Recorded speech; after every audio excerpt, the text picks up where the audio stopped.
The baby wouldn't stop screaming. Wade Turner pressed his palms against his ears, but nothing could silence the sound. Not the howling wind, not his own ragged breathing, not even the memory of his wife's last words. 3 days. 3 days since Clara died in his arms, and now their son was dying too. The cabin reeked of sour milk and desperation. Wade's hands shook as he stared at the rifle above the mantel, then at the tiny writhing body in the cradle. Before we begin this journey through the Wyoming winter of 1881, please subscribe to our channel and stay with us until the very end. Drop a comment telling us what city you're watching from. I want to see how far this story travels. Now let's step into Wade Turner's darkest hour. Wade's fingers fumbled with the tin of condensed milk. Half of it splashed across the table, pooling in the cracks between boards he'd meant to fix last summer. His son's cries had gone hoarse, a wet rattling sound that made Wade think of drowning. "Come on." He dipped a clean rag into what remained. "Please." The baby latched on for maybe 3 seconds. Then he spit it out. His face purple, his whole body rigid with hunger. Wade threw the rag. It hit the cold stove and slid to the floor, leaving a white streak across the soot. "I don't know what to do." His voice cracked on the last word. "Clara. I don't—" But Clara was in the frozen ground behind the barn, wrapped in her wedding quilt, because Wade couldn't afford a coffin. The ground had been so hard he'd broken 2 shovels getting deep enough. His hands were still bandaged, the blisters weeping through the cloth. The baby screamed again.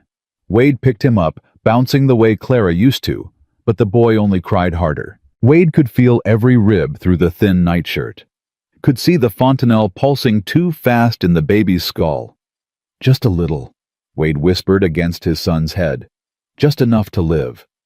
But the baby only screamed.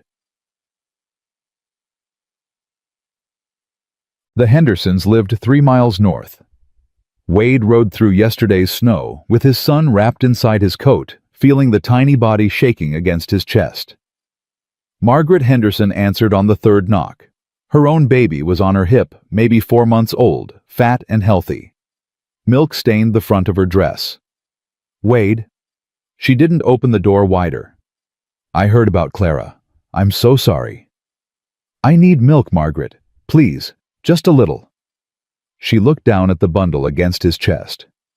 Wade pulled the blanket back so she could see his son's gray face, the sunken eyes. "Oh, Wade." Her voice went soft. "I wish I could, but he's dying." "I know, but John says—" She glanced over her shoulder. "I've barely got enough for my own, you understand? No one has to know, just enough to—" "John says no." She started closing the door. "I'm sorry." Wade shoved his boot in the gap. "Margaret, please. He's 3 days old. He hasn't done anything wrong." "Move your foot, Wade." "Just 1 bottle. That's all I'm asking." "I said move your foot." Her voice hardened. "This isn't my problem." The door slammed. Wade heard the lock click, then John Henderson's voice inside. "He's still out there." Wade stood on that porch for a full minute, his son screaming in his arms, before he turned and walked back to his horse. The Colemans said their milk had dried up. The widow Price said her arthritis was too bad to help. Mrs. Chen, who'd delivered half the babies in the territory, including Wade's son, stood in her doorway and shook her head. "I'm too old," she said. "My milk's been gone 20 years. Do you know anyone? Anyone at all?" "The women with babies, they all got their own to feed." She looked at the bundle in his arms. "You might try the Sullivans. Mary just had twins. Maybe she's got extra." But Mary Sullivan took one look at Wade and shut the door without a word. By sunset, Wade had been to 9 houses. 9 doors had closed in his face. He rode home in the dark, his son's cries getting weaker with every mile. The baby would scream for a minute, then go silent for 2, then scream again.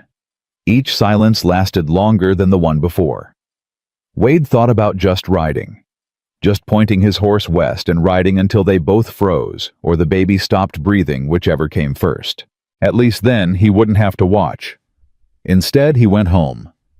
He took a piece of charcoal and a plank of wood from the barn and wrote in shaking letters, "Need mother's milk, please." He nailed it to the gatepost at the end of the long drive, where anyone passing on the ridge road might see it. Then he carried his dying son inside and waited for nobody to come. Midnight came. The fire was dying. Wade hadn't had the strength to bring in more wood, and the cold was creeping through the walls. His son lay against his chest, barely moving now. The crying had stopped an hour ago. That was worse than the screaming. Wade looked at the rifle above the mantel. One bullet would end this. One bullet and he wouldn't have to feel his son go cold in his arms. Wouldn't have to dig another grave in the frozen ground. He stood up, crossed the room, put his hand on the rifle. Then he heard footsteps outside. His head jerked toward the door. For one wild, stupid second he thought it was Clara, that she'd come back, that this was all a nightmare, that he'd wake up and she'd be in their bed, her hand on her swollen belly, laughing at him for falling asleep in the chair. But when he yanked the door open, he found someone else. A woman stood on his porch covered in snow. Her dark hair was plastered to her face, her lips blue with cold. She wore a thin coat and carried a covered tin pail. That was all. Wade stared. She stared back, her eyes dropping to the baby in his arms. "I have milk," she said.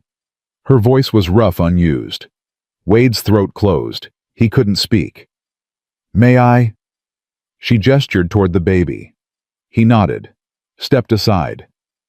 She walked past him into the cabin, bringing the smell of snow and pine soap. She set the tin pail on the table and held out her arms. Wade looked down at his son. The baby's skin was gray, his lips cracked.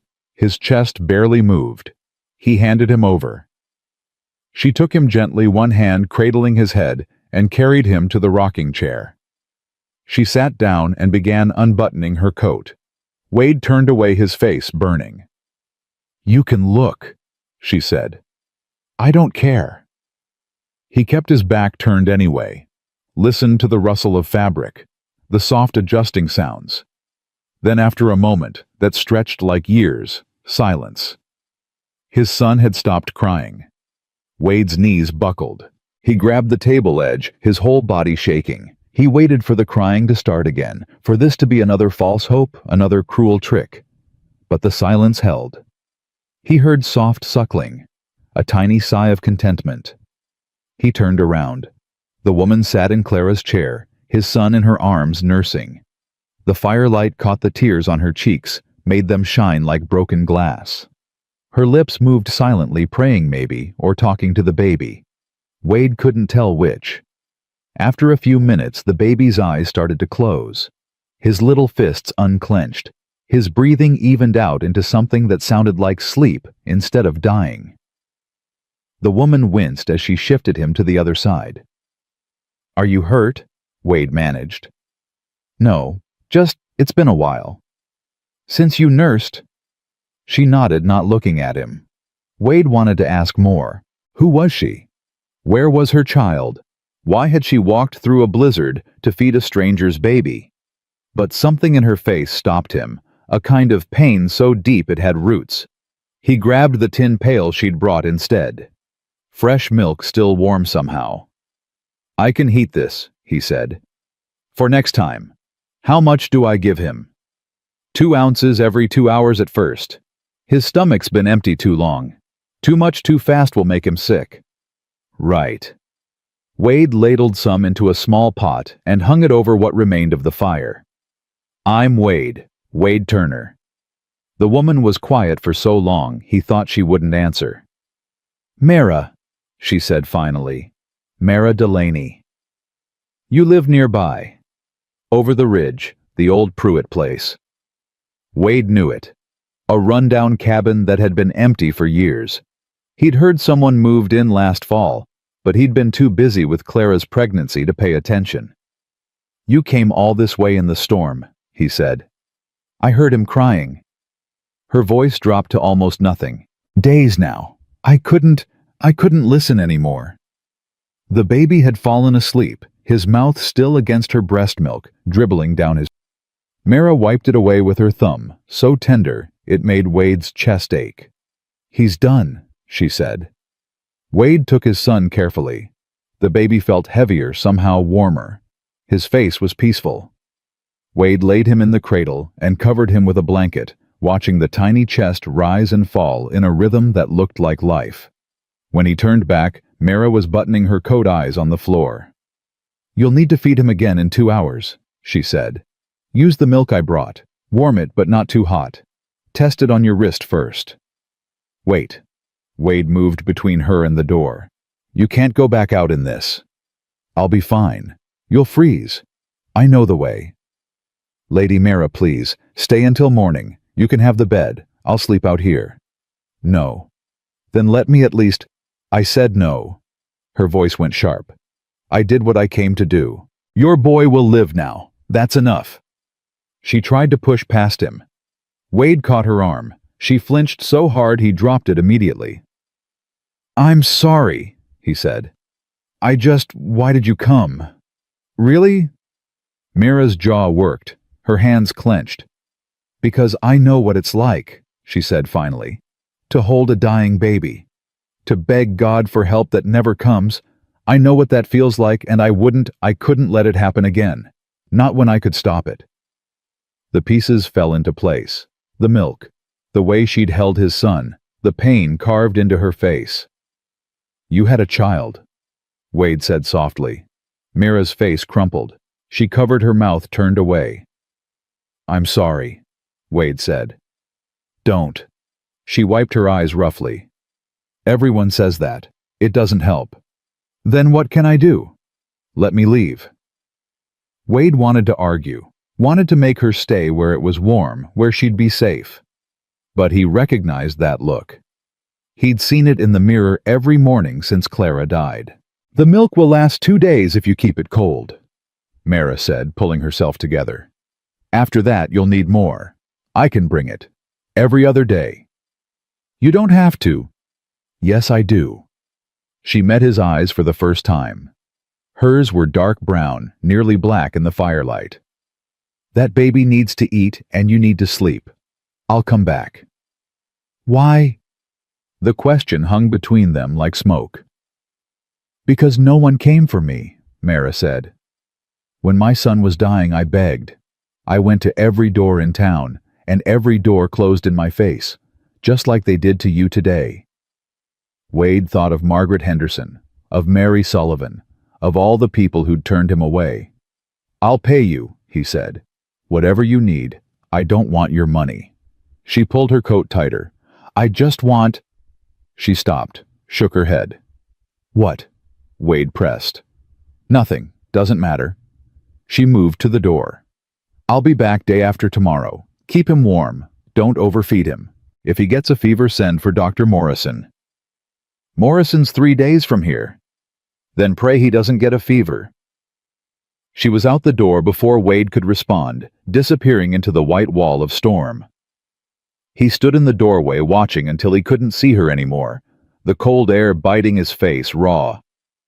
When he finally closed the door, the cabin felt emptier than before, but his son was sleeping. Actually, sleeping, his tiny snores filling the silence where screaming used to be.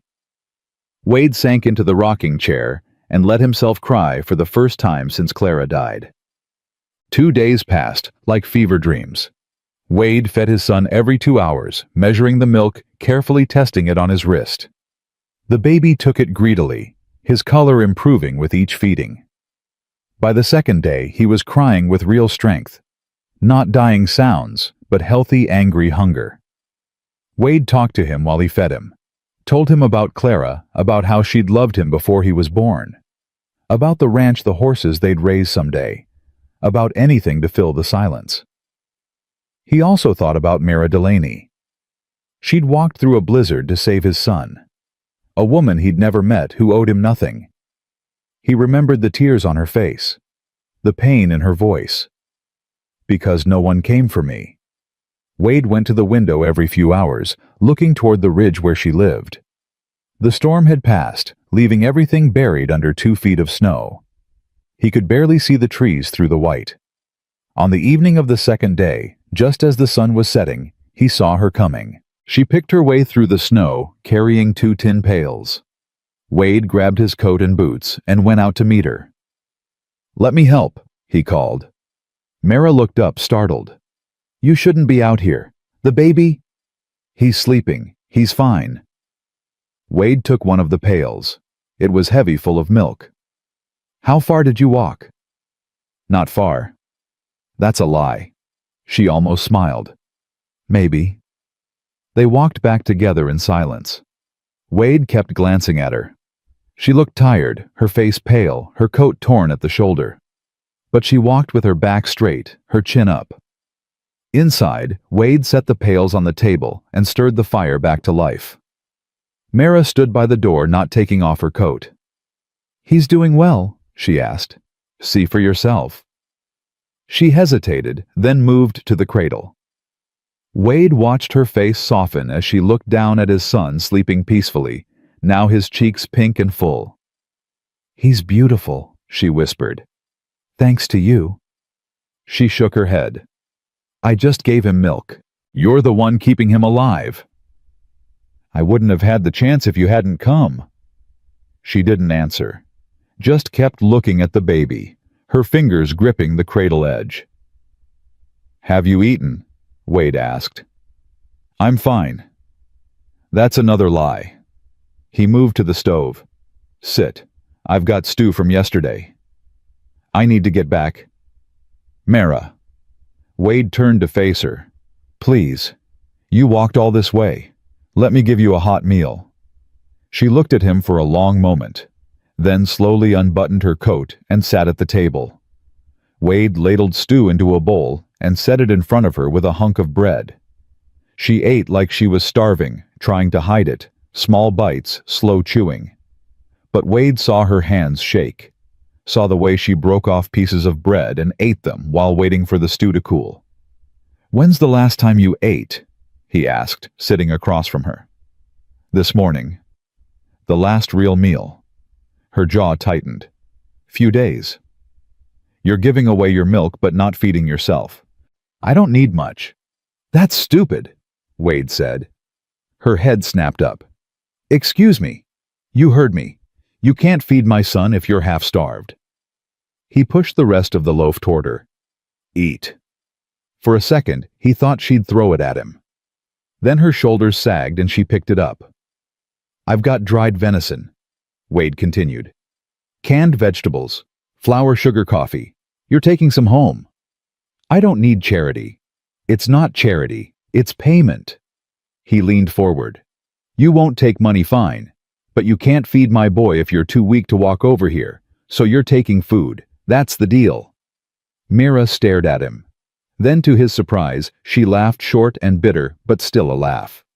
"You're stubborn," she said. "Pot kettle." Wade stood and started gathering supplies: venison, canned beans, a small bag of coffee. "How's your firewood situation?" "I have enough." "Another lie. I'm bringing you a cord tomorrow." "Wade." "Don't argue with me, Mara. You saved my son's life. I can bring you firewood." She opened her mouth, closed it, nodded. Wade saw her blink rapidly. They sat in silence after that, just the crackling fire and the baby's soft breathing. Wade found himself watching her when she wasn't looking. The way she held her spoon. The way she glanced at the cradle every few seconds. The way she seemed to be bracing against some invisible weight. "Can I ask you something?" he said finally. "You can ask." "Your son. What was his name?" Mira's hand froze halfway to her mouth. For a long time she didn't speak. "Thomas," she said finally. "Thomas." Wade repeated it softly. "That's a good name." He never got to hear it. Her voice broke. "He died before I could tell him." Wade wanted to say something comforting, but he remembered. Everyone says that, and it doesn't help. So he just nodded. "How old?" he asked. 3 days. The same age Wade's son had been when Mara first came. No wonder she'd heard the crying and couldn't stand it. What happened? Wade asked gently. Mara set down her spoon. Her hands trembled. He couldn't breathe right. From the moment he was born, he couldn't. She swallowed hard. The midwife said his lungs weren't formed proper. Said there was nothing to do but wait, so I held him. For 3 days I held him and tried to feed him, but he couldn't swallow, couldn't cry. Just these little gasping sounds. She wiped her eyes. On the 3rd morning, he stopped gasping. Wade's throat tightened. I'm sorry. I buried him behind my cabin. There's a willow tree there. She looked up at him, her eyes red. I thought he'd like the willow, the way it moves in the wind, like dancing. I'm sure he would. She laughed that bitter laugh. You can't be sure of anything with babies. That's what makes it so... She stopped. So impossible, Wade finished. Yes. They looked at each other across the table. Two people who'd lost everything held together by a dying fire and a sleeping baby who didn't know how many people had fought to keep him alive. Clara, Wade said. My wife. She died 3 days after he was born, childbed fever. I'm sorry. See, doesn't help. Mira almost smiled. No, it doesn't. But somehow sitting there with someone who understood Wade felt a little less alone. When Mara stood to leave, Wade packed up the food he'd gathered and added extra coffee. A jar of preserved peaches and a wool scarf from the chest at the foot of the bed. I can't take all this, Mara protested. You can and you will. Wade pressed the bundle into her arms. And I'm serious about the firewood. Tomorrow afternoon. You don't have to. I know I don't have to. I want to. He opened the door. Same time day after tomorrow. For the milk. Yes. She was halfway down the porch steps when Wade called after her. Mara. She turned. Thank you. Not just for the milk. For everything. She nodded once, then disappeared into the darkness, the bundle clutched against her chest. Wade stood in the doorway until he couldn't see her anymore. His son was alive, and tomorrow, Mara would come back. For now, that was enough.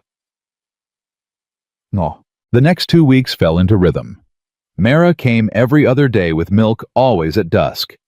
She never stayed longer than it took to check the baby and accept whatever food Wade insisted she take. He brought her firewood like he'd promised. Fixed the hole in her roof. Replaced her broken window with spare glass from his barn. She never asked him to do these things. He just did them. In return, she started staying longer. 10 minutes became 20. 20 became an hour. She'd sit in Clara's rocking chair while Wade heated the baby's milk, and they'd talk about small things, the weather, the ranch cattle prices in Cheyenne. They didn't talk about Clara or Thomas. That grief was still too raw. But slowly, something changed. Wade started looking forward to her visits. Started listening for her footsteps. The cabin felt less empty when she was there, less full of ghosts. And Mara, she started to smile sometimes. Small smiles that disappeared almost as soon as they appeared, but they were there. The baby thrived. By the end of the 2nd week, he doubled in weight, his eyes bright and alert. Wade had taken to calling him Little Man. You should name him, Mara said one evening, watching Wade feed the baby. I know. Clara and I had a list, but none of them feel right now. What was on the list? James, William, Robert. He made a face. She wanted Samuel after her father. And you? I wanted something less common, something that means something. Mara tilted her head, studying the baby. He looks like a fighter. He is that. Then name him something strong, something that says he survived. Wade thought about it. Phoenix, like the bird that rises from ashes. That's not a Christian name. I don't care. Wade looked down at his son. Phoenix Turner. What do you think, little man? The baby yawned. I think that's a yes, Mara said, and for the first time her smile reached her eyes. That night after Mara left, Wade sat in the rocking chair with Phoenix in his arms and whispered the name over and over. He was still sitting there when he heard the knock. Wade frowned. Mara had left an hour ago. Nobody else came by this late. He laid Phoenix in the cradle and opened the door. Father O'Connell stood on the porch, his collar bright white in the moonlight. "Mr. Turner," he said, "we need to talk about the woman who's been visiting you." Wade's stomach dropped. "What about her?" "May I come in?" Wade didn't move. "Say what you came to say." O'Connell's lips thinned. "Fine. The whole ridge is talking, Mr. Turner. A woman. Alone. Coming here after dark. You know what people are saying. I don't care what people say. You should, especially about her." O'Connell's eyes narrowed. "Do you even know who she is, where her husband is?" "She's helping me feed my son. She's a scandal waiting to destroy you." The priest stepped closer. "That woman had a child out of wedlock, Mr. Turner. No husband, no family. Just a bastard baby that died, thank God, before it could." Wade's fist hit O'Connell's jaw before he knew he was swinging. The priest stumbled backward, catching himself on the porch railing. He touched his lip, his fingers coming away bloody. "Get off my land," Wade said quietly. "You're making a mistake. I said, get off my land." O'Connell straightened his eyes hard. "The church elders will hear about this. About her. About what's happening here. If you value your soul, Mr. Turner, you'll send that woman away and find a proper Christian woman to help you. Otherwise what? Otherwise you'll find yourself very alone in this territory. No one will trade with you. No one will help you. And when winter comes again, you and that baby will freeze." O'Connell smiled coldly. "Think about that." He walked down the steps and mounted his horse, riding off into the darkness. Wade stood on the porch, his knuckles throbbing, his heart pounding. Behind him, Phoenix started to cry. Wade closed the door and picked up his son, holding him close. "It's okay," he whispered. "We're okay." But he wasn't sure that was true anymore. Wade didn't sleep that night. He sat in the rocking chair with Phoenix in his arms, watching the door like O'Connell might come back with a mob.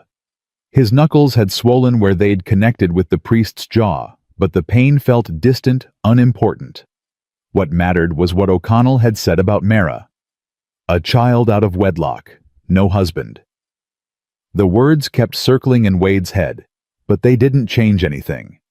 She'd saved Phoenix when nobody else would. That was all he needed to know. When dawn finally came, Wade wrapped Phoenix in a blanket and went outside to chop wood. The physical work helped the bite of cold air, the rhythm of the axe, the splitting crack of logs. He worked until his shoulders burned and sweat froze on his neck. He was stacking the last of the wood when he saw smoke rising from Mara's cabin across the ridge. Thin and gray against the white sky. She was awake. Probably getting ready to make the long walk over here with milk. Wade looked down at Phoenix sleeping peacefully against his chest. "We need to warn her," he said. Phoenix yawned. Wade loaded the wagon with the cord of firewood he'd promised Mara and drove across the ridge. The trail was barely visible under the snow, and twice the wheels got stuck. But he kept going because O'Connell wouldn't stop with one visit. The priest would be back, and he'd bring others. Mara's cabin looked worse in daylight. The roof sagged in the middle. The windows, except for the one Wade had replaced, were covered with oiled paper instead of glass. The whole structure leaned slightly to the left like it was tired of standing. Wade knocked on the door, waited, knocked again. "Mara, it's Wade." The door opened a crack. Mara peered out, her hair loose around her shoulders, her eyes wary. "What are you doing here?" she asked. "Brought your firewood, and we need to talk." She looked past him at the wagon, then at Phoenix, bundled against his chest. "Is he sick?" "No, he's fine. Can I come in?" Mara hesitated, then opened the door wider. Wade stepped inside and stopped. The cabin was bare. One chair by the fire. A narrow bed in the corner with a single thin blanket. A small table with a chipped plate and cup. That was all. No curtains. Rugs. No pictures on the walls. It was less a home and more a place to not freeze to death. "I don't have much," Mira said quietly, reading his face. "I'm not here to judge." Wade shifted Phoenix higher on his shoulder. "Father O'Connell came to see me last night." Mira's whole body went rigid. "What did he say?" "That people are talking. About you coming to my place. About—" Wade paused. "About Thomas.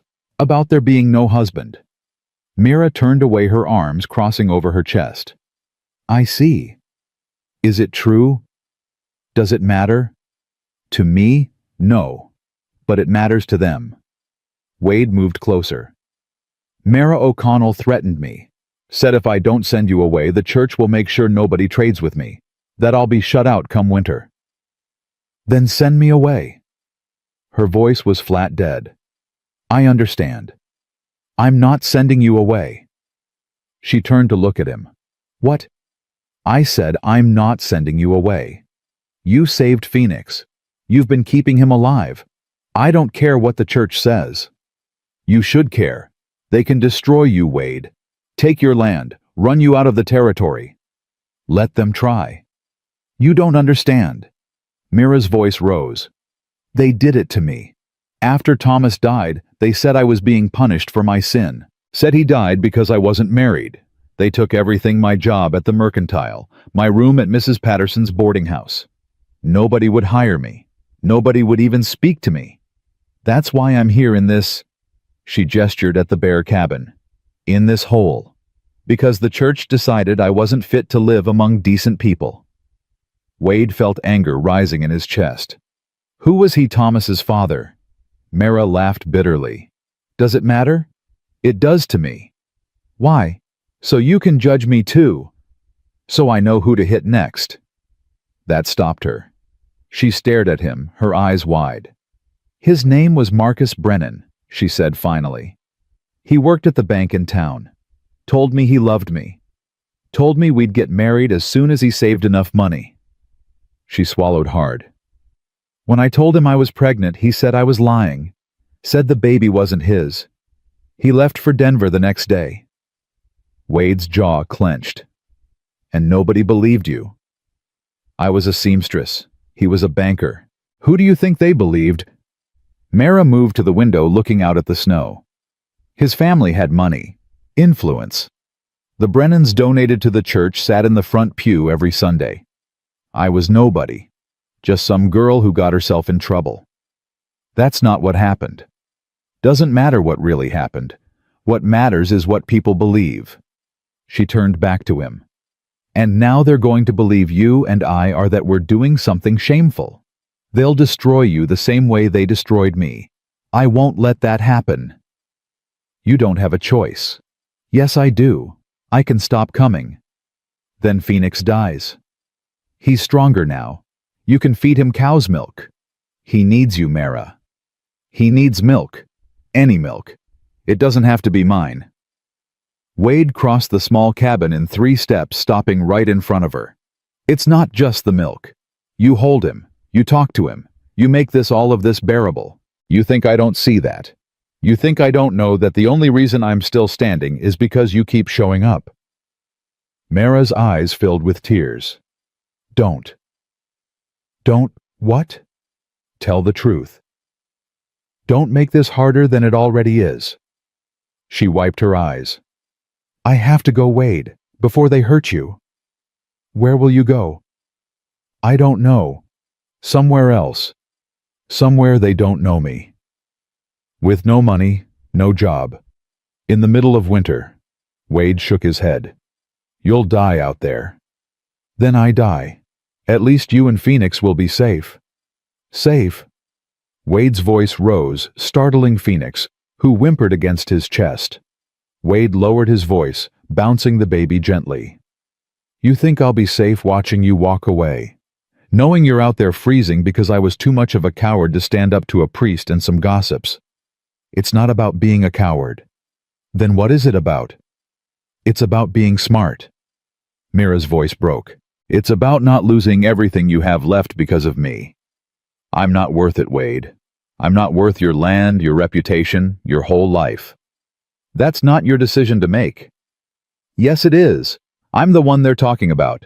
I'm the scandal, and I can remove myself before it gets worse. Wade adjusted Phoenix in his arms, then looked Mara straight in the eye. What if we got married? The words hung in the air between them like smoke. Mara stared at him. What?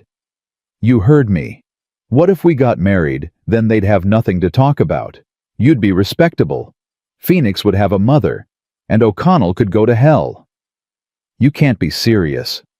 I'm completely serious. Wade, your wife just died. You don't want to marry me.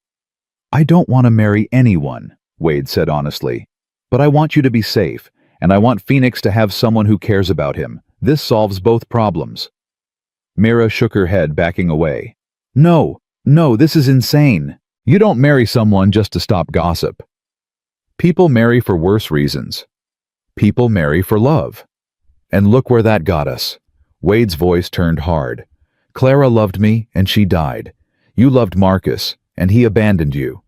Maybe love isn't what we need right now. Maybe we just need, what convenience? Survival. Mara wrapped her arms around herself. I can't. I'm sorry, but I can't. Why not? Because everyone I love dies, Wade. Her voice dropped to a whisper. My mother died when I was 12. My father drank himself to death 2 years later. Marcus left. And Thomas. She choked on the name. I held him while he died, and there was nothing I could do. Nothing. Everyone I love dies or leaves, and I can't do that again. I can't let myself care about you and Phoenix just to watch you. We're not going to die. You don't know that. No. But I know that walking away won't keep us safe. It'll just mean we're suffering alone instead of together. Mara closed her eyes. Tears ran down her cheeks. Think about it, Wade said gently. That's all I'm asking. Just think about it. He turned to leave, then stopped at the door. I'll be back tomorrow with the rest of that firewood. Whether you're here or not, that's up to you. He walked out, leaving her standing alone in that bare cabin. The ride home was quiet except for Phoenix's occasional fussing. Wade's mind raced. Had he really just proposed marriage to a woman he barely knew? A woman the whole territory was gossiping about? Yes. And he'd do it again. Because the alternative was watching her walk away into a winter that would kill her. And Wade had already buried one woman he cared about. He wasn't doing it again. That afternoon, Wade was in the barn fixing a broken stall door when he heard horses approaching. He stepped outside and saw 4 men riding up the drive. He recognized 3 of them, John Henderson, William Coleman, and Sheriff Dawson. The 4th was a stranger in an expensive coat. Wade's hand moved instinctively to the rifle leaning against the barn wall. Gentlemen, he called out, something I can help you with. Sheriff Dawson dismounted first. He was a heavy-set man with a gray beard and tired eyes. Wade, we need to have a conversation. About the situation you've got yourself into. Wade didn't move. I don't have a situation. That's not what we're hearing. John Henderson dismounted, his face hard. You've got that Delaney woman coming here. Alone, after dark. My wife saw her leaving your place past midnight last week. She brings milk for my son, that's all. That's not all people are saying. William Coleman crossed his arms. Father O'Connell came to see us this morning. Said you struck him. He insulted a woman who's done nothing but help me. That woman is a whore, Coleman spat.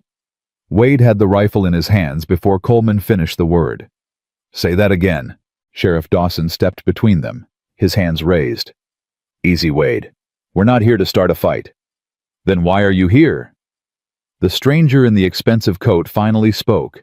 His voice was smooth, educated. Mr. Turner, my name is Harold Brennan. Perhaps you've heard of me. Wade's blood went cold. Brennan, Marcus Brennan's father. I know who you are, Wade said. Then you understand why I'm here. Harold Brennan dismounted slowly, brushing snow off his coat. "I've heard troubling rumors about a certain woman. A woman who made false accusations against my son. A woman who is now apparently spending considerable time on your property. She saved my son's life. I'm sure that's what she told you." Brennan smiled, but it didn't reach his eyes. "Miss Delaney is quite accomplished at manipulating men.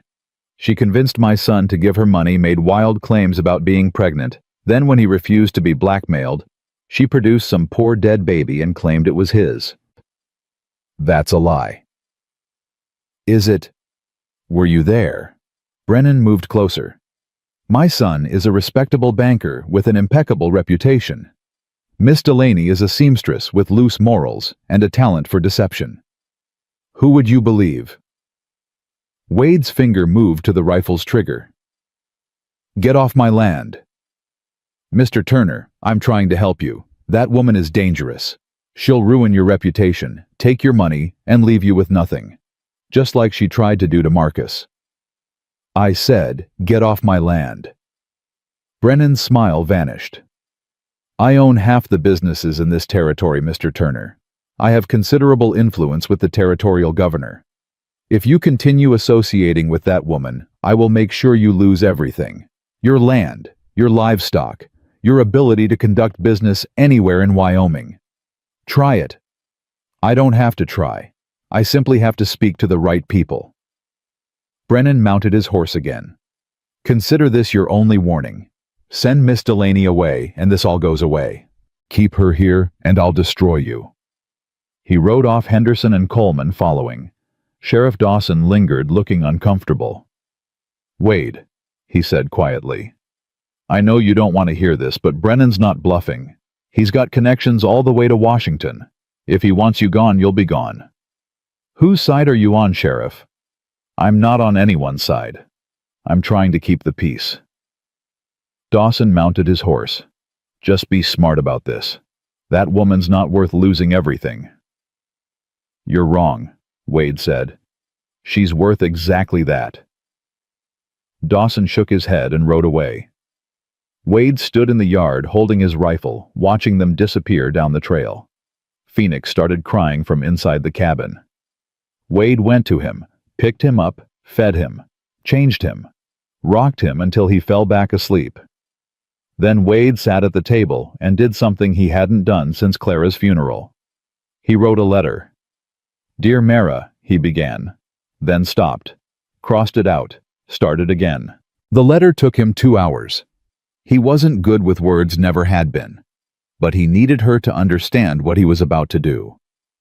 Needed her to know she had a choice. When he finished, he folded the letter carefully and tucked it into his coat pocket. Then he hitched up the wagon and loaded it with everything he could spare: food, blankets, tools, firewood. If Mara was going to leave, she'd at least have supplies. If she stayed, well, he'd cross that bridge when he came to it. The sun was setting when he reached her cabin. Smoke rose from the chimney, thin and gray. She was still there. Wade knocked. Waited. The door opened slowly. Mara looked terrible. Her eyes were red from crying, her face pale and drawn. She looked like she'd been packing her few belongings gathered in a small bundle on the table. "You're leaving," Wade said. "I have to." "No, you don't." He held out the letter. "Read this first. Then decide." She took it with shaking hands, unfolded it, read. Wade watched her face as she read. Watched the tears start. Watched her hand come up to cover her mouth. When she finished, she looked up at him. "Wade, I can't. This is too much. It's not enough, but it's what I have." He gestured to the wagon. "If you're leaving, take all of it. The supplies, everything. At least you'll have a chance. And if I stay? If you stay, we do this right. We get married, not because of love or church or any of that, because it makes sense. Because Phoenix needs a mother, and you need protection, and I need—" He stopped.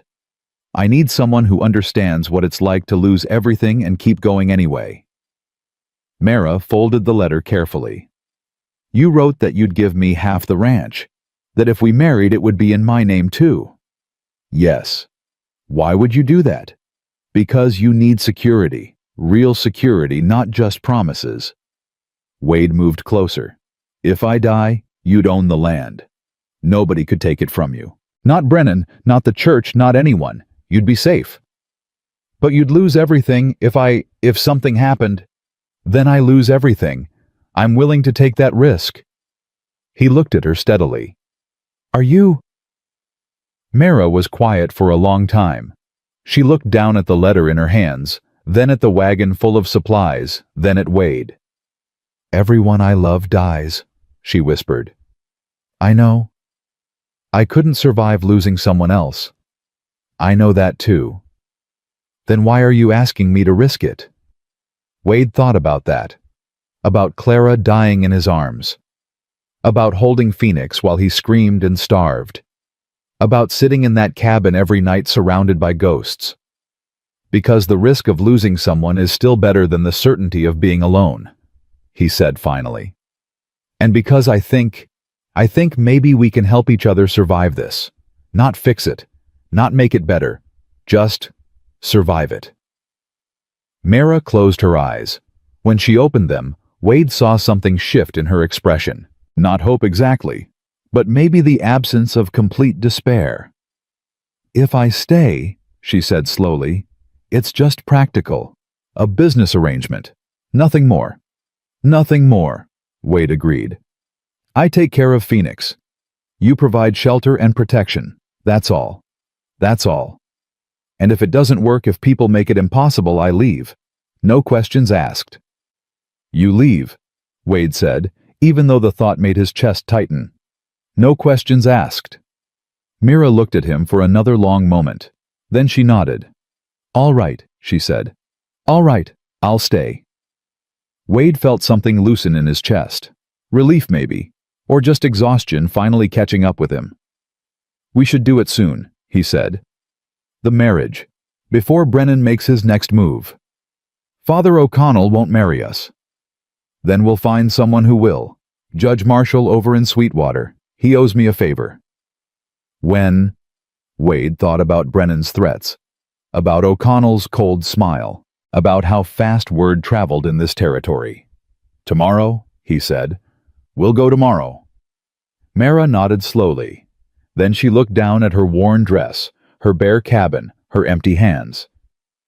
I don't have anything to wear, she said quietly. Nothing nice enough for a wedding, even a practical one. Wade thought of the trunk at the foot of his bed. Clara's trunk full of clothes he couldn't bring himself to look at. I have something, he said. It's not new, but it's nice. Clara would want you to have it. Mira's eyes filled with tears again. I can't wear your dead wife's dress. Why not? She's not using it. Wade said it without thinking, then winced. Sorry. That was... No. Mira almost smiled. No, you're right. She's not using it. They stood there in the doorway of that bare cabin, two broken people agreeing to put their pieces together and call it whole. Tomorrow morning, Wade said. I'll come get you at dawn. We'll take Phoenix and ride to Sweetwater. Be married by noon. And then we come back here and figure out how to survive the rest of winter. Mira nodded. She looked exhausted but determined, like she'd made a decision she couldn't take back and was choosing to walk toward it anyway. I should unpack, she said, gesturing at the bundle on the table. I'll help you unload the wagon first. They worked in silence as the sun set, carrying supplies into the cabin. Food, blankets, tools, wood.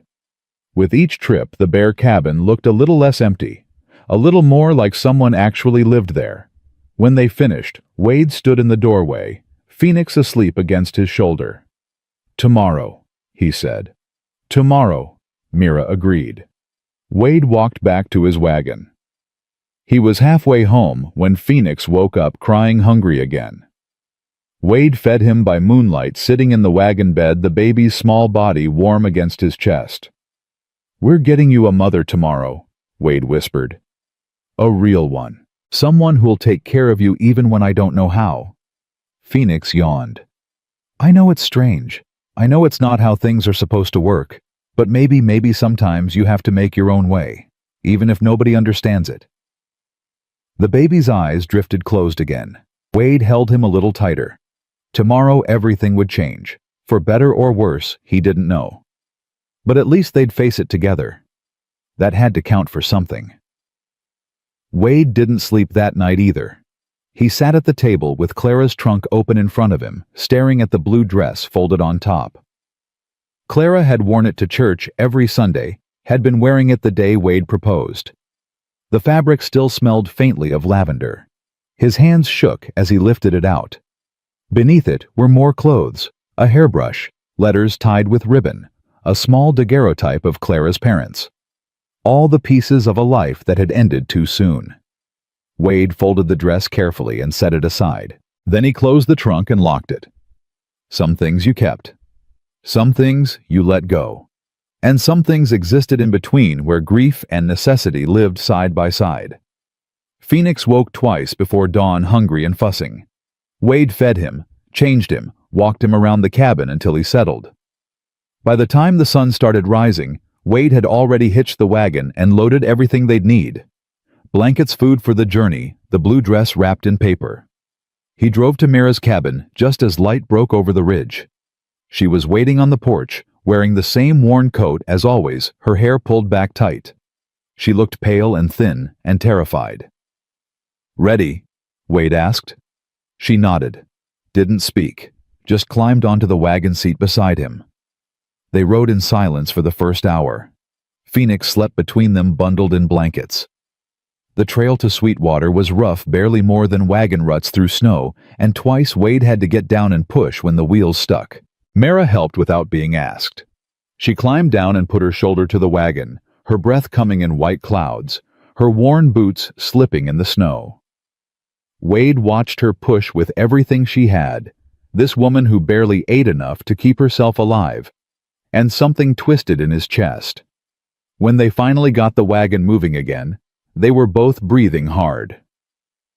"Thank you," Wade said. "You would have done it alone if I wasn't here." "Doesn't mean I don't appreciate the help." Mira climbed back onto the seat, her hands red with cold. Wade pulled off his gloves and handed them to her. "I don't need—" "Put them on Mira." She looked at him for a moment, then took the gloves. They were too big for her hands, but she wore them anyway. They rode for another hour before Mira finally spoke. "What do I call you?" she asked. "After we're married, do I still call you Wade? What else would you call me?" "I don't know. Husband seems wrong. We're not. This isn't that kind of marriage." Wade thought about it. "Wade's fine. We don't need to pretend to be something we're not." "And what do you call me?" "Mira. Unless you want me to call you something else." She shook her head. "Mira's fine." More silence. The wagon wheels creaked. Phoenix made small sleeping sounds. "Have you done this before?" Mira asked suddenly. "Gotten married, I mean. Obviously you have. I meant—" She stopped, flustered. "I don't know what I meant." "You're asking if I know what to expect." "Yes." Wade kept his eyes on the trail ahead. "Clara and I got married in a church. Big ceremony. Her whole family came. We said vows, exchanged rings, had a meal afterward. Everyone danced." He paused. "This won't be like that." "I know." "Judge Marshall will say some words, we'll sign papers, and that'll be it. 5 minutes maybe, then it's done. And then we go home and figure out how to live with what we've done." Mira pulled his two big gloves tighter. "Do you regret it? Marrying Clara?" The question caught Wade off guard. "No, never." "Even though she died? Even though—" Wade glanced at her. "Do you regret Thomas? Even though he died?" Mira's breath hitched. "No. He was the best thing I ever did. Even if I only got 3 days with him." "Then you understand." She nodded slowly. They didn't speak again until Sweetwater came into view. The town was small, maybe 20 buildings clustered around a main street. A general store, a saloon, a hotel, and at the far end a small courthouse. Wade drove straight there and tied up the horses. "Wait here," he told Mira. "I'll see if Marshall's in." He climbed the courthouse steps and went inside. The building was cold and dim. A clerk sat at a desk near the door writing in a ledger. "Help you?" the clerk asked without looking up. "I need to see Judge Marshall." "He's in session. Come back this afternoon." "It can't wait." The clerk finally looked up. He was young, maybe 20, with ink-stained fingers and a bored expression. "Everything can wait, friend. Court's in session until noon." "I need to get married. Today. Now." That got the clerk's attention. He set down his pen. "You need a marriage license first. That takes 3 days." "I don't have 3 days." "Well, that's unfortunate, but listen." Wade leaned on the desk. "I've got a newborn baby out in that wagon and a woman who needs protection from a man who's threatening to destroy both of us. I need Judge Marshall to marry us today, and I need you to make that happen." The clerk's eyes widened. "Sir, I can't just—" "You can. You go back there. You tell Marshall that Wade Turner is here, and you remind him that 3 years ago I pulled him out of a frozen creek before he drowned. He said if I ever needed anything, I should ask. Well, I'm asking." The clerk stared at Wade for a long moment. Then he stood up. "Wait here." He disappeared through a door. Wade heard muffled voices, then footsteps. The door opened again, and Judge Marshall himself came out. He was a tall man, late 50s, with silver hair and sharp eyes. He looked Wade up and down, then smiled. "Wade Turner. I wondered if you'd ever call in that favor." "I'm calling it in now." "So I hear. A marriage, today. No license." "Yes, sir." Marshall's smile faded. "Must be serious." "It is." "The woman she's in the wagon outside. You can ask her yourself." Marshall nodded. "All right. Give me 10 minutes to finish with the drunk in my courtroom, then we'll take care of you." He paused. "You sure about this, son? Marriage isn't something you rush into." "I'm sure." "Even without love?" Wade met his eyes. "Especially without love. Love hasn't done either of us any favors." Marshall studied him for another moment, then clapped him on the shoulder. 10 minutes. Bring her inside." Wade went back to the wagon. Mara was sitting exactly where he'd left her, holding Phoenix, staring straight ahead. "He'll do it," Wade said. 10 minutes. Mira nodded. Didn't move. "Mara, we need to go inside." "I know. She looked down at Phoenix. "What if this is a mistake? What if we're making everything worse? Then we'll figure it out. Together." Wade held out his hand. "Come on." She took his hand and let him help her down from the wagon. Phoenix woke up and started fussing, but Mara bounced him gently and he settled. They walked up the courthouse steps together, Wade carrying the package with Clara's dress. Inside, the clerk showed them to a small room with a desk and 2 chairs. "Judge will be right with you. There's a washroom down the hall if you need it." Wade looked at Mara. She was still wearing her worn coat and muddy boots. Her hair was coming loose from its pins. "You want to change?" he asked, holding out the package. "Into the dress." Mara took it slowly, unwrapped the paper. When she saw the blue fabric, her eyes filled with tears. "It's beautiful," she whispered. "It was Clara's favorite. I can't wear this, Wade. It's not right." "Clara would want you to have it. She'd want Phoenix to have a mother, even if that mother's wearing her dress." Wade touched Mira's shoulder gently. "Go change. We've got a few minutes." Mira disappeared down the hall. Wade sat in one of the chairs holding Phoenix, listening to his own heartbeat. What was he doing marrying a woman he barely knew to spite a town that had already turned against them both? It was insane. Reckless. Exactly the kind of thing Wade never did. But he was doing it anyway. The door opened and Mara came back in. Wade's breath caught. The blue dress fit her almost perfectly, a little loose in the shoulders, a little short in the hem, but beautiful.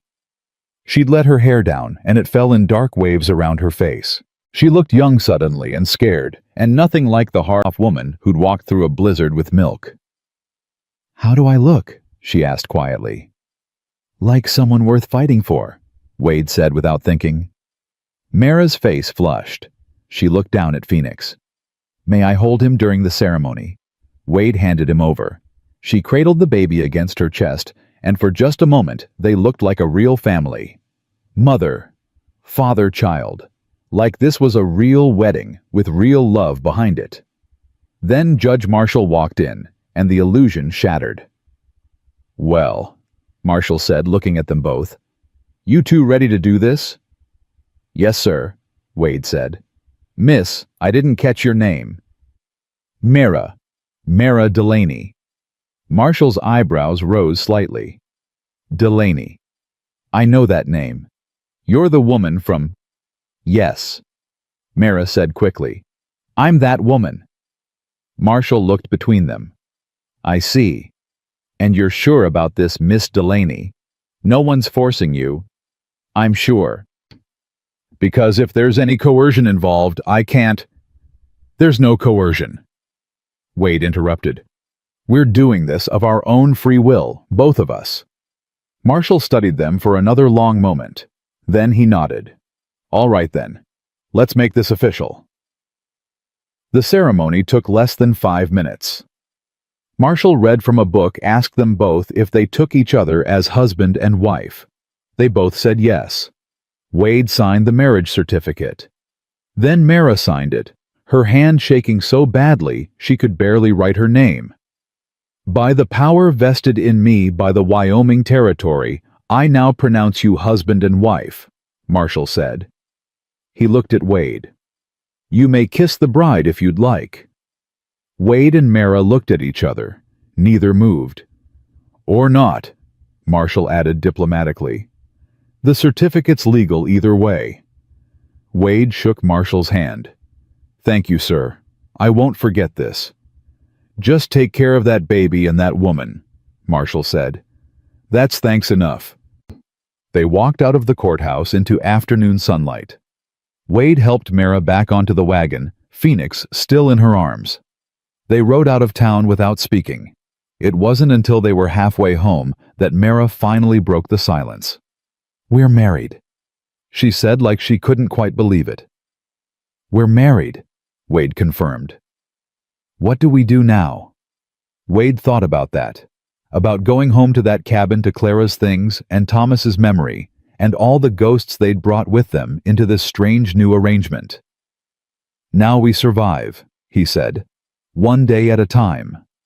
Mira nodded. She looked down at Phoenix sleeping peacefully in her arms. "He needs a proper name. Phoenix is strong, but he needs something else, something that means he's ours now." "Ours," Wade repeated. The word felt strange in his mouth. "Phoenix Samuel Turner, after Clara's father." "Phoenix Samuel Turner," Mira said softly. "I like that." They rode the rest of the way home as the sun set behind them. When they finally reached the ranch, Wade saw something that made his blood run cold. Smoke, rising from his barn. "No," he breathed. He drove the wagon faster, his heart pounding. As they got closer, he could see flames licking through the barn roof. His horses were screaming inside. Wade jumped down before the wagon stopped moving. "Stay here." He ran toward the barn, but the heat drove him back. The whole structure was engulfed, the fire roaring like a living thing. He could hear the horses inside panicking, dying. Then he saw him. Harold Brennan sitting on his horse at the edge of the property watching. Smiling. Wade started toward him, rage blinding him, but Mara grabbed his arm. "Don't," she said urgently. "That's what he wants. He wants you to attack him so he can have you arrested." "He burned my barn." "I know, but if you touch him, he wins." Mira's fingers dug into his arm. "Please, Wade, think of Phoenix." Wade looked back at his son crying in the wagon, then at Brennan still smiling, then at his barn collapsing in on itself. He couldn't save the horses, couldn't save the building. could barely breathe through the fury choking him. But he could keep himself from doing something stupid. He turned away from Brennan and walked back to the wagon. Behind him, he heard Brennan laugh. "That's just the beginning, Turner," Brennan called out.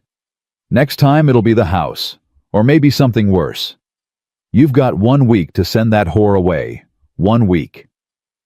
Wade climbed onto the wagon seat, took the reins in shaking hands, drove past his burning barn without looking back. They made it to the cabin before Wade finally let himself feel it.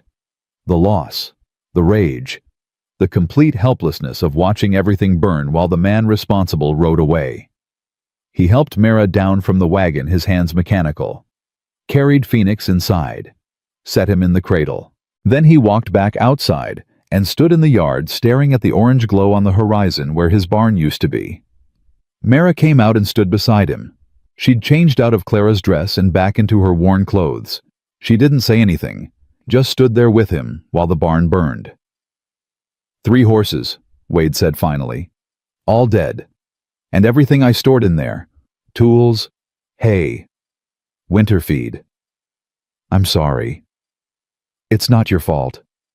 Yes, it is. He did this because of me. Wade shook his head. He did this because he's a rich man who thinks he can do whatever he wants.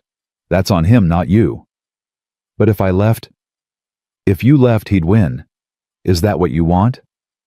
Mara wrapped her arms around herself. I don't know what I want anymore.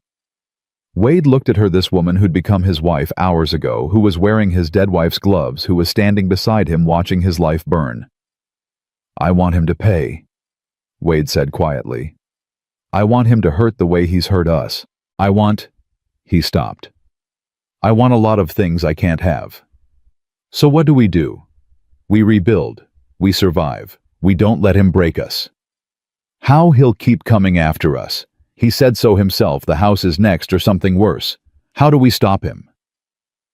Wade didn't have an answer. He just stood there in the cold, watching the glow fade as his barn turned to ash. Behind them, Phoenix started crying. Mara went inside to tend to him. Wade stayed outside a while longer, his hands clenched into fists, his jaw tight. 1 week. That's what Brennan had given them. 1 week to send Mara away or face something worse. But Wade had already made his choice. He'd married her.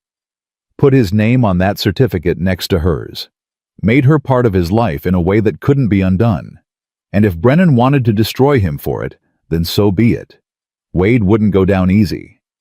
He turned and walked back into the cabin. Mara was sitting in the rocking chair nursing Phoenix. The firelight caught her face, made her look softer somehow, younger. I'll ride to town tomorrow, Wade said. File a report with Sheriff Dawson about the barn. He won't do anything. He's afraid of Brennan. Maybe. But it'll be on record. And maybe that'll matter someday. Mira looked up at him. You really think we can win this? No, Wade said honestly. But I think we can make him regret starting it. She almost smiled. You're stubborn. Pot kettle. This time she did smile just a little. Phoenix finished nursing and fell asleep in her arms. Mara stood carefully and laid him in the cradle, tucking the blanket around him. I should go back to my cabin, she said. It's late. You could stay here. The words came out before Wade could stop them. It's dark and the trail's dangerous. You could sleep in the bed. I'll take the chair. Mira hesitated. People will talk. People are already talking. We're married now. It's not scandalous for a wife to sleep in her husband's house. This isn't a real marriage, Wade. The certificate says otherwise. They looked at each other across the small cabin. Wade could see her weighing at the risk of staying against the risk of walking home alone in the dark. All right, she said finally. Just for tonight. Wade nodded. He banked the fire, checked on Phoenix one more time, then settled into the rocking chair with a blanket. Mara disappeared behind the curtain that separated the bedroom from the main room. Wade closed his eyes and tried to sleep, but all he could see was his barn burning. All he could hear was Brennan's laugh. and all he could feel was the weight of the choice he'd made to fight a man with infinite resources and nothing to lose. But at least he wasn't fighting alone anymore. That had to count for something. Across the room he heard Mara's breathing heard Phoenix's tiny snores, heard the wind picking up outside carrying the smell of smoke and ash. Tomorrow he'd ride to town. Tomorrow he'd face Dawson's useless sympathy and the townspeople's judgment. Tomorrow he'd start figuring out how to rebuild. But tonight he just sat in the darkness and listened to the sounds of people breathing, of life continuing despite everything trying to stop it. It wasn't much, but right now it was enough. Wade woke to the sound of Mara moving around the cabin. For a confused moment, he thought it was Clara, that everything had been a nightmare, and he'd wake to find his wife making breakfast, her belly round with their unborn child. Then, reality crashed back. Clara was dead. His barn was ashes. And the woman in his kitchen was his wife in name, only bound to him by desperation and a piece of paper. He sat up, his neck stiff from sleeping in the chair.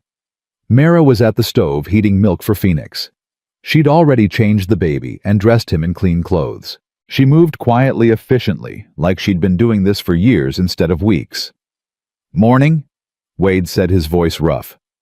Mara jumped slightly, then turned. "I didn't want to wake you. You looked like you needed the sleep." "What time is it?" "Just past dawn. Phoenix woke up hungry an hour ago." She poured the warmed milk into a bottle and tested it on her wrist. "I'm almost out of milk. I'll need to go back to my cabin today."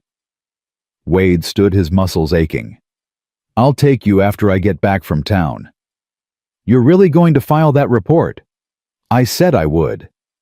Mira handed him the bottle. "You feed him. I'll make coffee." Wade took Phoenix from the cradle and settled into the rocking chair. The baby latched onto the bottle eagerly, his small hands grasping at Wade's fingers. Wade watched him eat and thought about the barn, about the 3 horses that had died screaming, about Brennan's smile. "I've been thinking," Mira set her back to him as she worked at the stove, "about what Brennan said, about having 1 week. Don't.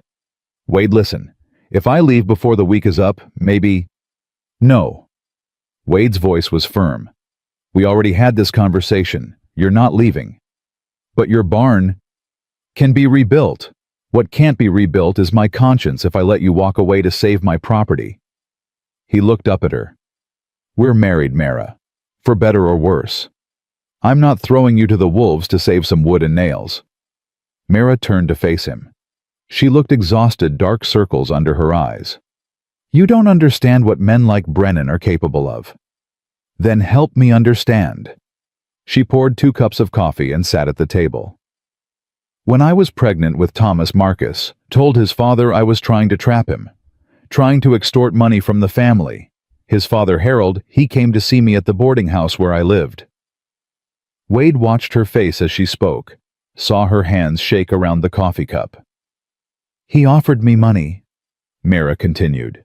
$500 to leave town and never speak about Marcus or the baby again. When I refused, he said he'd ruin me. Make sure I never worked again, never had a home again. I thought he was bluffing. She laughed bitterly. "I was so stupid. Within a week I'd lost my job at the mercantile. Mrs. Patterson threw me out of the boarding house. Nobody would hire me. Nobody would even sell me food. I had to steal just to eat." "How did you survive?" "Barely. I found the old Pruitt cabin. It was abandoned, falling apart, but it had a roof and a door I could bar. I trapped rabbits, stole vegetables from gardens at night, and I waited for Thomas to be born." Her voice broke. I thought once he was here, once people saw him, they'd understand. They'd see I was telling the truth. But they didn't. No, they saw a bastard baby and a ruined woman. And when Thomas died, they said it was God's judgment on my sin." She wiped her eyes. "So I buried him behind that cabin, and I stopped hoping that people would be kind. Because they won't. Not to someone like me." Wade finished feeding Phoenix and set the bottle aside. He moved to the table and sat across from Mira. "I'm sorry," he said, "for what they did to you, for what he did." Sorry doesn't change anything. No, but knowing what we're up against does. Wade leaned forward. Brennan thinks he can scare us into submission. Maybe he's right. Maybe he'll burn down this house too. Maybe he'll destroy everything I have. But he won't break us. Not if we don't let him. You're talking about fighting him. You can't win that fight, Wade. He has money influence power. What do we have? Each other. Wade reached across the table and took her hand. She flinched, but didn't pull away. And sometimes that's enough. Mara looked down at their joined hands.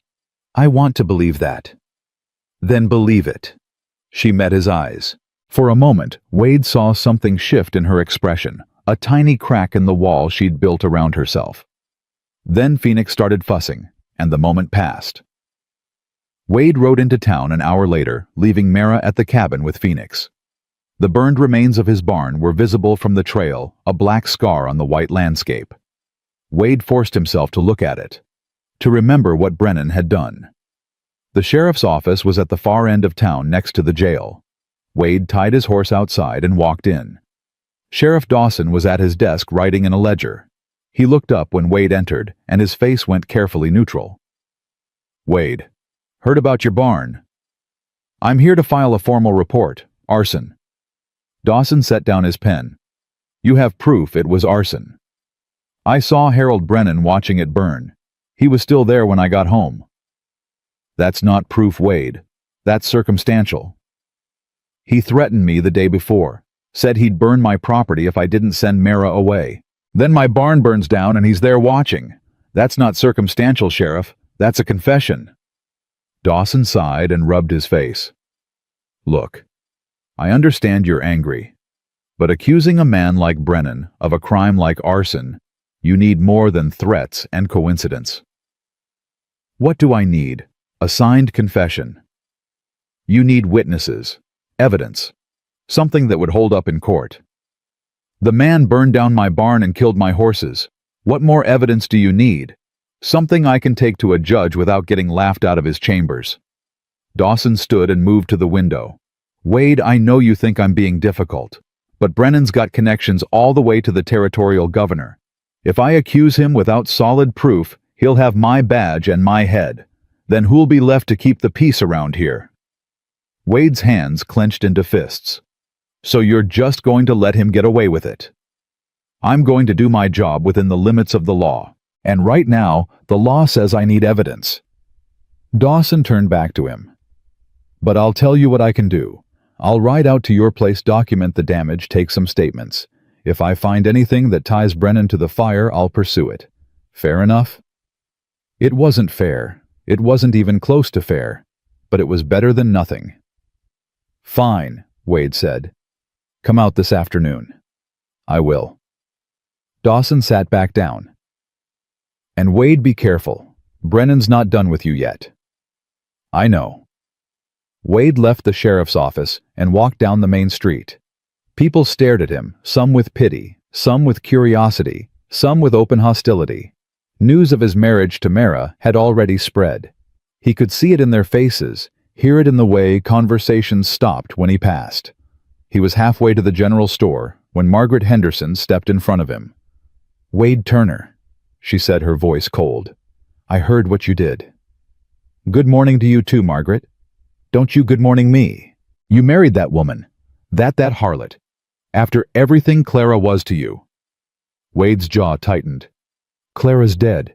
And Mara saved my son's life when you and everyone else in this town turned us away. So yes, I married her. And I'd do it again. She's a sinner, Wade. Everyone knows what she did. And now you've tied yourself to her shame. The only shame I see is how this town treats people it decides aren't worthy. Wade stepped around her. Now, if you'll excuse me, I have supplies to buy. He walked into the general store before Margaret could respond. The shopkeeper, a thin man named Grayson, looked up from behind the counter. His expression wasn't friendly. Help you, Turner. I need nails, lumber, and roofing tar, enough to rebuild a barn. Grayson's eyebrows rose. Heard about that? Terrible accident. It wasn't an accident. That's not what I heard. Grayson pulled out a ledger. Heard you've been having some trouble lately. Financial trouble. My credit's good here. Has been for 3 years. Was good. But I can't extend credit to someone who might not be around to pay it back. Grayson closed. Cash only. And the prices have gone up. Wade stared at him. You're joking. Not joking, just business. Grayson smiled thinly. You understand. Wade understood perfectly. Brennan had gotten to him. Had gotten to everyone. This was how it would be now, doors closing credit, drying up, prices rising. All the little ways a town could strangle someone without actually putting their hands around their throat.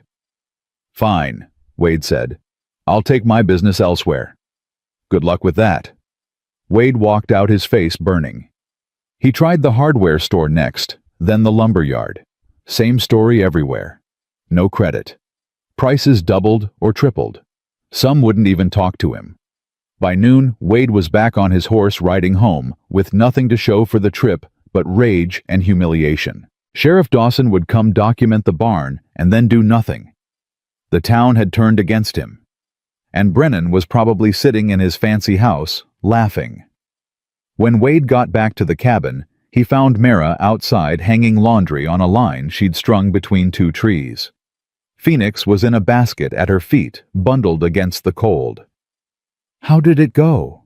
She asked. Wade dismounted and told her everything. The sheriff's excuses, the town's hostility, the stores refusing to sell to him. Mara listened without interrupting. When he finished, she just nodded. I told you, she said. This is what Brennan does. He doesn't just attack you directly.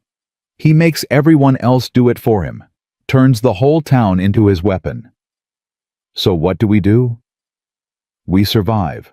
Like you said. Mira picked up Phoenix and held him close. I have some money. Not much, but enough to buy supplies in Sweetwater. They don't know us there. We can get what we need and rebuild. I can't take your money. It's our money now. That's what marriage means, doesn't it? What's mine is yours. She looked at him steadily. Let me help you, Wade. You've been helping me since the first night I showed up. Let me return the favor. Wade wanted to argue, wanted to say he could handle this himself. But the truth was, he couldn't. Not anymore. All right, he said. We'll go to Sweetwater tomorrow. Get supplies. Start rebuilding. Good. Mara handed Phoenix back to him. Now help me finish this laundry. Then we're going to my cabin to get the rest of my things. If I'm your wife, I should probably live here instead of walking back and forth every day. You want to move in? I don't want to, but it makes sense. She pulled another shirt from the basket. Besides, it'll drive the gossips crazy. Might as well give them something to really talk about. Wade almost smiled. Almost. That afternoon, they loaded Mira's few belongings into the wagon and brought them to the ranch. It didn't take long, she had so little. A few clothes, some cooking pots, a small wooden box that she wouldn't let Wade touch. What's in there? He asked. Things from Thomas. His blanket. A lock of his hair. Mara clutched the box to her chest. It's all I have left of him. Wade didn't push. He understood about keeping pieces of the dead close. They set up Mara's things in the cabin. She hung her coat next to Wade's, put her cooking pots on the shelf beside Clara's, set the wooden box on the mantel next to the photograph of Clara's parents. It felt strange watching another woman's belongings mix with Clara's, like 2 different lives trying to occupy the same space. But Wade didn't say anything.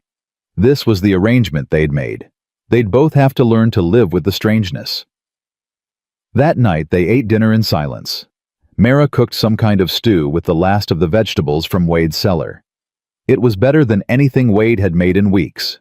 Where did you learn to cook? He asked. My mother. Before she died, she taught me everything she knew. Said a woman who could cook would never starve. Mara stirred the pot. She was wrong about that. But the cooking part stuck. After dinner, Mara washed the dishes while Wade tended to Phoenix. They moved around each other carefully like dancers learning a new routine. Not touching, not talking much, just existing in the same small space. When Phoenix was asleep, Wade banked the fire and checked the doors. Mara had already disappeared behind the curtain to the bedroom. "Mara," Wade called softly. "Yes." "Tomorrow after we get supplies, I want to go to your cabin, to Thomas's grave." Silence. Then, "Why?" "Because if we're going to be a family, even a practical one, then Thomas is part of that. I want to pay my respects." More silence. Wade thought maybe she'd refuse. Then he heard her voice thick with tears. "All right, we'll go tomorrow." Wade settled into the rocking chair again, closed his eyes, listened to the sound of Mara crying softly behind the curtain, trying to muffle it so he wouldn't hear. He wanted to go to her, wanted to say something comforting, but he didn't know what. So he just sat there keeping watch over the living while Mara grieved for the dead. The next morning they rode to Sweetwater before dawn. The trip was easier this time. No storm, no crisis. Just a long, cold ride with Phoenix sleeping between them. They bought supplies with Mara's money, loading the wagon with lumber, nails, tar, and everything else Wade would need to rebuild. "This is going to take months," Wade said, looking at the pile in the wagon bed. "Then it takes months." Mara adjusted Phoenix's blanket. "We have time." On the way back they stopped at Mara's old cabin. Wade had never been inside before. Now seeing it in daylight, he understood how little she'd had. One room. Dirt floor. Walls that let in wind and rain. This was what Brennan had reduced her to. "I'll burn it down," Mara said, standing in the doorway. "After we take what we need. I don't want anyone else living in this place. We could fix it up, use it for storage, or—" "I want it gone, Wade. Every time I look at it, I see Thomas dying in my arms. I see myself alone and desperate and—" Her voice broke. "I want it gone. Then we'll burn it." They walked around back to the willow tree Mara had mentioned. Beneath it was a small grave marked with a wooden cross. Someone Mara probably had scratched words into the wood. Thomas. Loved. Wade knelt beside the grave. The ground was frozen solid, covered in snow. He brushed some of it away, revealing the dark earth beneath. "I'm sorry I never got to meet you, Thomas," Wade said quietly. "Your mother tells me you were a fighter, that you tried hard to stay. I respect that, and I promise you I'll take care of her. She'll never be alone like that again." Beside him, Mara was crying openly now. Wade stood and put his arm around her shoulders.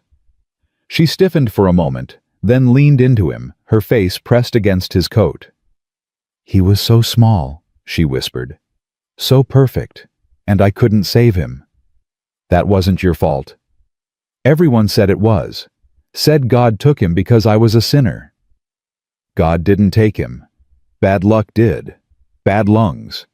Things that happen to babies sometimes, no matter who their parents are." Wade tightened his arm around her. "You loved him. That's what mattered." Mara pulled away and wiped her eyes. "We should go. Phoenix needs to eat soon." Wade looked back at the grave one more time. "Do you want to bring him with us? Bury him on the ranch near the house?" Mara's breath caught. "You'd let me do that? He's family now. Family should be together." Mara nodded, unable to speak. They dug up the small coffin, just a wooden box Mara had built herself, and loaded it carefully into the wagon. Then Mara went back into the cabin one last time, emerging with a burning stick from the hearth. She stood in the doorway holding the flame. "Goodbye," she said to the empty cabin. "Thank you for keeping me alive, but I don't need you anymore." She dropped the stick onto the straw floor. The fire caught quickly, spreading fast. Within minutes, the whole structure was burning. They stood together and watched it burn, Wade, Mara, and Phoenix sleeping in Mara's arms. The cabin collapsed in on itself, just like Wade's barn had. But this time, the fire felt different. Not like destruction, like release. When it was over, they climbed back onto the wagon and rode home. Mara held Thomas's coffin in her lap, her arms wrapped around it, her face peaceful for the first time since Wade had known her. At the ranch, Wade dug a grave in the frozen ground near the house, right where he'd told Mara he would plant an apple tree in spring. They buried till sunset, just the two of them and Phoenix. Mara knelt beside the fresh grave and placed her hand on the earth. "I love you," she whispered. "I'll always love you, but I have to let you rest now. I have to. I have to keep living." Wade gave her time.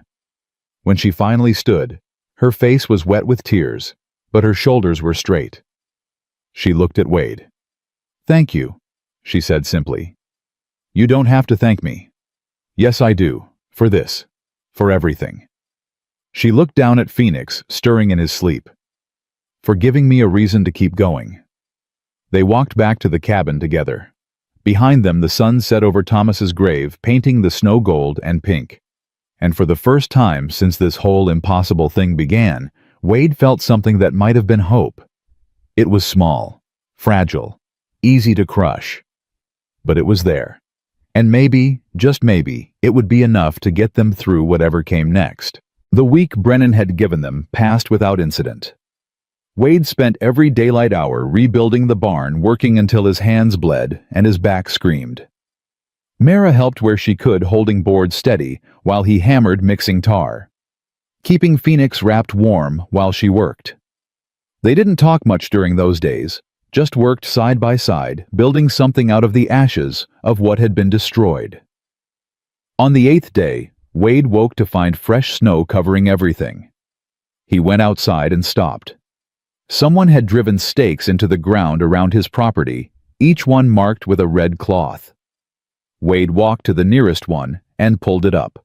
Tied to it was a notice on official paper. "Mara," he called. She came running, Phoenix in her arms. "What is it?" Wade read the notice aloud. "Notice of land dispute. Harold Brennan claims ownership of the water rights to this property based on territorial survey from 1873. All structures built after that date are considered trespass. Vacate within 30 days or face legal action." Mara's face went white. "Can he do that?" "I don't know. I've owned this land for 5 years. The deed is registered." Wade crumpled the notice in his fist. "But if he's got lawyers and judges in his pocket, maybe he can do whatever he wants. We need to fight this. With what I spent the last of our money on lumber, we've got no savings, no credit, and a territory full of people who won't lift a finger to help us." Wade threw the stake as far as he could. "He's going to take everything." "No." Mira's voice was hard. "No, he's not. I won't let him." "What can we do that we haven't already done?" "We can tell the truth, publicly. We can go to the newspaper in Cheyenne, tell them what Brennan did to me, to Thomas, to you. Make him answer for it." Wade shook his head. "Who's going to believe us over him?" "I don't know, but I'm tired of hiding. Tired of letting him make me feel ashamed when he's the one who should be ashamed." Mara shifted Phoenix higher on her hip. "He thinks he can scare us into disappearing. Let's show him he's wrong." Wade looked at her, this woman who'd been beaten down by life again and again, but kept getting back up. This woman who'd walked through a blizzard to save a stranger's child. This woman who was his wife, even if neither of them quite knew what that meant yet. "All right," he said. "We fight, but we do it smart. We need proof, documentation, everything we can gather that shows what he's done." "I kept letters from Marcus, from before he left. They prove he knew about the baby that he'd promised to marry me." "That's good. And I've got the deed to this property, the bills of sale for the horses he killed, Sheriff Dawson's report on the barn fire. Will it be enough? It'll have to be." They spent the next 2 days gathering everything they had. Mara's letters carefully preserved despite everything she'd been through. Wade's property documents, statements from the few townspeople who'd been willing to talk, not many, but a couple. Old Mrs. Chen wrote down what she remembered about Thomas's birth, about how Mara had begged for help and been refused. Judge Marshall sent a notarized copy of their marriage certificate with a letter stating he'd witnessed no coercion. It wasn't much, but it was something. On the third day, Wade hitched up the wagon. They'd have to take Phoenix with them, there was no one to leave him with, and Wade wouldn't trust anyone in town anyway. It would be a hard trip 2 days each way in the cold, but there was no choice. They were loading the last of their supplies when they heard horses. Multiple horses. Wade grabbed his rifle and stepped in front of Mara. 8 men rode into the yard. Harold Brennan was at the front, flanked by Sheriff Dawson, and 6 others Wade didn't recognize. They were all armed. "Mr. Turner," Brennan called out, not dismounting. "I trust you received my notice." "I received it, and I'm contesting it." "On what grounds?" "On the grounds that I own this property legally, and you're trying to steal it." Brennan smiled that cold smile Wade had come to hate. "The courts will determine who owns what. In the meantime, I'm here to ensure you don't damage my property any further. That barn you're rebuilding, that's on land I claim. You'll cease construction immediately." "Like hell I will." "Wade." Sheriff Dawson spoke up, his voice tired. "Don't make this harder than it has to be. There's a legal process. Let it play out." "The legal process is rigged, and you know it. Be that as it may, you're still bound by it." Dawson gestured to the men with him. "These men are deputies. They're here to enforce the cease order. If you continue building, you'll be arrested for trespassing." Wade's hands tightened on the rifle. Behind him, he heard Mara's sharp intake of breath. "You're really going to let him do this?" Wade asked Dawson. "You're going to stand there and help him steal my land?" "I'm enforcing the law as it's been presented to me." "The law." Wade laughed bitterly. "Where was the law when he burned my barn, when he killed my horses? Where was the law when he destroyed Mara's life and let her son die in poverty?" "That's enough," Brennan said sharply. "Sheriff, remove this man from my property." "It's not your property. The courts will decide that. But until they do, you're trespassing." Brennan's eyes moved to Mara standing behind Wade, with Phoenix in her arms. "You and your whore both." Wade pulled the rifle up, aiming at Brennan's chest. "Say that again." The deputies drew their weapons instantly. 8 guns pointed at Wade's head. "Wade, don't—" Mara grabbed his arm. "Please, think of Phoenix." Wade's finger was on the trigger. One squeeze. That's all it would take. Brennan would die, and Wade would die, and maybe that would be justice enough. But then Phoenix started crying, frightened by the tension and the guns and the raised voices. And Wade heard Mara's voice, desperate and terrified. "Please, Wade, please don't leave me alone again." Wade lowered the rifle slowly. The deputies didn't lower theirs. "Smart choice," Brennan said. "Now you have 30 days to vacate this property.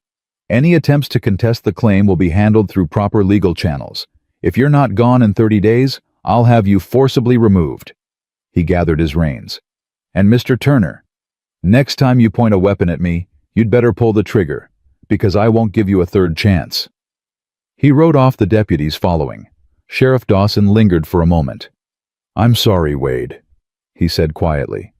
"For what it's worth, I don't like this any more than you do. But you'll enforce it anyway. I have a family to feed, same as you." Dawson turned his horse. 30 days. Use them wisely." When they were gone, Wade's legs gave out. He sat down hard in the snow, still holding the rifle, his whole body shaking. Mara knelt beside him. "You did the right thing." "Did I? Because it doesn't feel right. It feels like I just let him win." "You didn't let him win. You kept us alive to fight another day." She touched his face gently. "That's what matters." Wade looked up at her. At this woman who'd become his anchor without either of them planning it. "What if we can't win? What if we go to Cheyenne and nobody cares?" "Then we tried, and we'll figure out what comes next."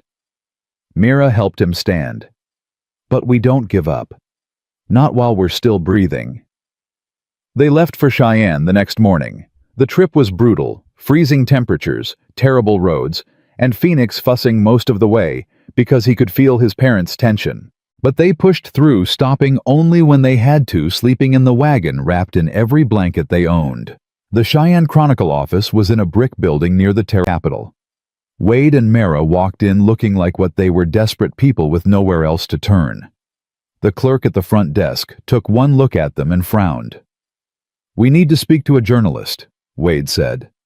"About a story. About corruption and land theft, and everyone's got a story." The clerk didn't look up from his papers. "You'll need to make an appointment." "We don't have time for an appointment. We have 30 days before we lose everything." "Still need an appointment." Mira stepped forward, pulling the letters from her coat. "Harold Brennan seduced me, got me pregnant, then destroyed my life when I wouldn't disappear quietly. My son died because no one would help me, and now he's trying to steal my husband's land because I dared to marry someone who'd give me shelter. If that's not a story, I don't know what is." The clerk finally looked up. His eyes moved from Mira to the letters in her hand to Phoenix on her hip. "Wait here," he said. He disappeared into the back. 5 minutes later, a woman emerged. She was perhaps 40, with sharp eyes and ink-stained fingers. She looked at Wade and Mara with the assessing gaze of someone who'd heard every sob story in the territory and learned to spot the real ones. "I'm Catherine Price," she said. "I'm the Chronicle's investigative correspondent. You have 15 minutes to tell me why I should care about your problems." Wade and Mara told her everything. About Clara's death and Phoenix's near starvation, and Mara walking through the blizzard. About Marcus Brennan's betrayal and Thomas's death, and the town that had turned its back on both of them. About the barn burning, and the land claim, and the 30 days they had left. Catherine listened without interrupting. She took notes, asked pointed questions, and when they finished, she sat back and studied them. "The Brennans are powerful," she said finally. "They advertise in this paper. They have friends in the territorial government. If I publish this story, they'll come after me too." "So you won't help us?" Wade stood to leave. "I didn't say that." Catherine tapped her pen on her notebook. "I said they're powerful, but I've been looking for a way to expose them for years. Harold Brennan has destroyed a lot of lives. If I can prove it, if I can tie him to specific crimes, arson, harassment, corruption, that's a story worth risking my career for." "What do you need from us?" Mira asked. "Everything you've got. Letters, documents, witnesses. I'll investigate, corroborate what I can. If it's solid, I'll run it. Front page." Catherine leaned forward. "But you need to understand this will make you targets. More than you already are. Are you prepared for that?" Wade looked at Mira. She looked back at him. And in that moment, something passed between them, an understanding, a commitment, a choice made together. "We're already targets," Mira said. "Might as well make some noise on the way down." Catherine almost smiled. "All right then, let's burn some bridges." They spent the next 3 days in Cheyenne working with Catherine. She interviewed them separately, checked their stories against public records, sent telegrams to contacts in other territories. She dug into Harold Brennan's past and found other women Marcus had promised to marry, other business partners Harold had destroyed, other pieces of property acquired through questionable means. By the third day, Catherine had enough for her story. She showed them the draft. "It'll run tomorrow morning," she said. "Front page, full column. I've titled it, 'The Brennan Empire Built on Broken Promises and Stolen Lives.' It names names, shows patterns, raises questions about land claims and judicial corruption. It's going to cause a firestorm." "Will it be enough to stop the eviction?" Wade asked. "I don't know, but it'll put pressure on everyone involved, make it harder for them to operate in the shadows." Catherine looked at them both seriously. "You should know Harold Brennan has killed people for less than this. Not directly, but through hired men, arranged accidents. You'll need to be careful." "We've been careful," Mara said. "Look where it got us." The story ran the next morning. By noon, it had spread across the territory. By evening, the territorial governor's office had announced an investigation into land claim procedures. By midnight, Harold Brennan's lawyer had filed a defamation suit against the Chronicle. Wade and Mara started the long journey home that night, not wanting to be in the city when Brennan's response came. They drove through darkness, taking turns sleeping in the wagon bed, while the other kept the horses moving. They were a day from home when they saw the smoke. Wade's heart sank. He pushed the horses harder, dread building in his chest. Please not the house. Please not the house. But as they crested the final ridge, Wade saw his house was still standing. The smoke was coming from somewhere else from the direction of town. They drove straight there, joining a crowd gathered in the main street. The bank was burning. Harold Brennan's bank, where Marcus had worked. Flames poured from the windows, and people stood watching with expressions ranging from satisfaction to fear. "What happened?" Wade asked someone in the crowd. "Started this morning right after folks read that newspaper story. Someone threw burning rags through the windows." The man spat tobacco juice. "Guess folks were tired of the Brennans thinking they owned everything." Wade found Sheriff Dawson trying to organize a bucket brigade, though most people were more interested in watching than helping. "Sheriff," Wade called, "did Brennan do this to blame us?" Dawson wiped soot from his face.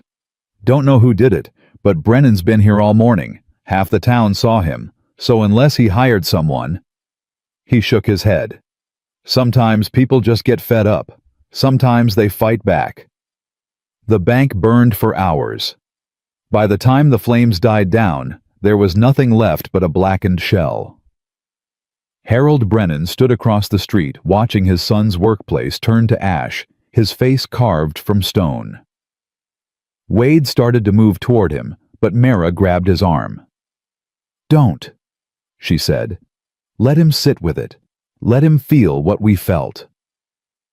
So they stood in the crowd and watched Harold Brennan watch his empire crumble. And when the man finally turned and walked away, his shoulders were bent like an old man's. The investigation into the land claims took 3 weeks.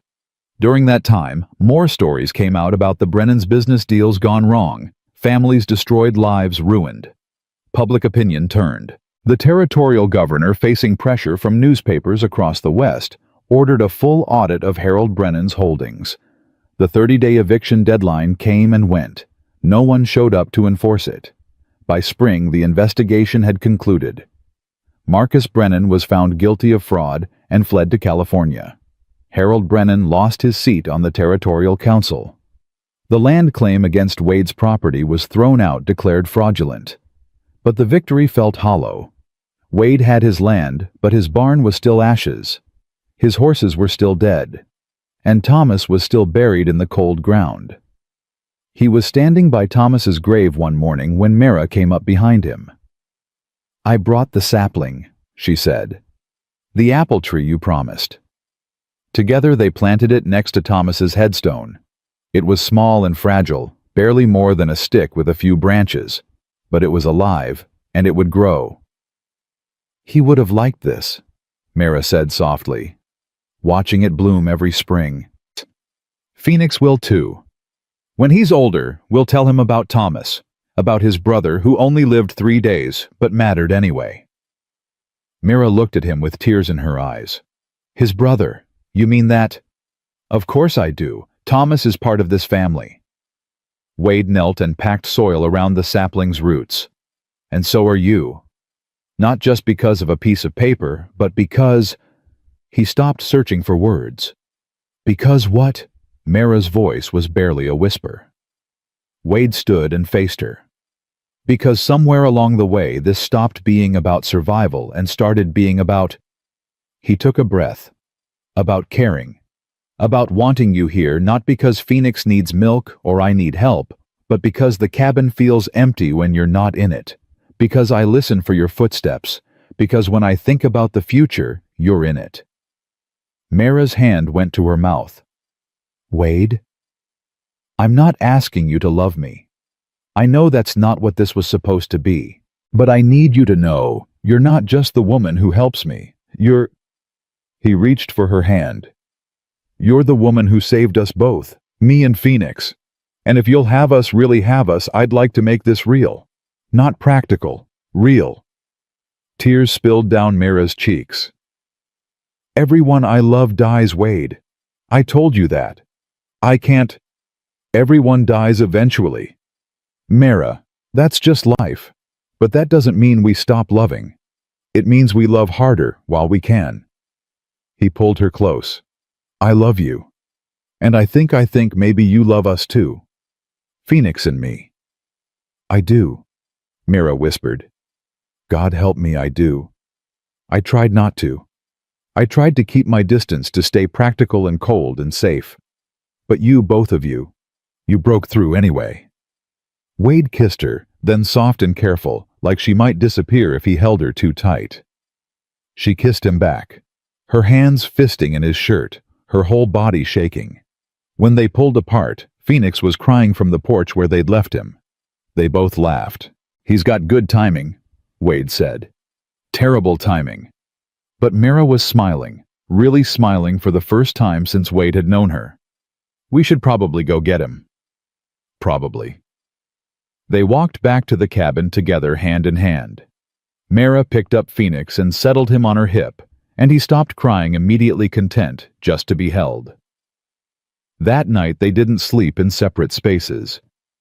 Wade gave up the rocking chair, and Mira gave up sleeping alone, and they lay together in the bed that had been Clara's, holding each other while Phoenix slept in his cradle nearby.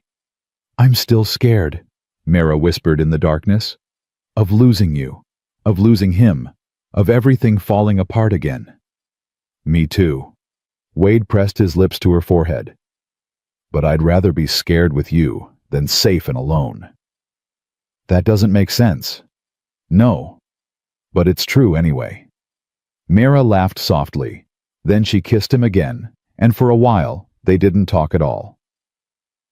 The barn took all summer to rebuild. Wade worked on it whenever he could, and Mira helped, and sometimes Phoenix sat in his basket nearby watching his parents build something out of nothing. Neighbors started coming around tentatively at first, then more openly. Margaret Henderson brought a pie and an apology. The Sullivans offered to help with the heavy timbers. Even Sheriff Dawson showed up one Saturday and worked until sunset without saying much beyond, "Seemed like the right thing to do." By autumn, the barn was finished. Not as large as the old one, but solid and straight and theirs. Wade bought 2 new horses with money from selling cattle. Mira planted a garden and preserved vegetables for winter. Phoenix grew fat and happy, laughing at everything, reaching for both of them with equal enthusiasm. On the first anniversary of Clara's death, Wade took Phoenix to her grave behind the barn. He told his son about his first mother, about how brave she'd been, how much she'd loved him, how she'd given everything she had to bring him into the world. "She'd be happy you have Mira," Wade said to the small headstone. "She'd be glad you have someone who loves you the way she would have. And I think she'd understand. That love doesn't replace love. It just makes room for more." Phoenix babbled something that might have been agreement. That night, Wade found Mira standing outside looking up at the stars. He wrapped a blanket around her shoulders and stood beside her. "What are you thinking about?" he asked. "Everything. How different life is now from a year ago. How I thought I'd die alone in that cabin." She leaned against him. "How wrong I was about almost everything." "Not everything. You were right that everyone you love dies someday. You just forgot that someday isn't today.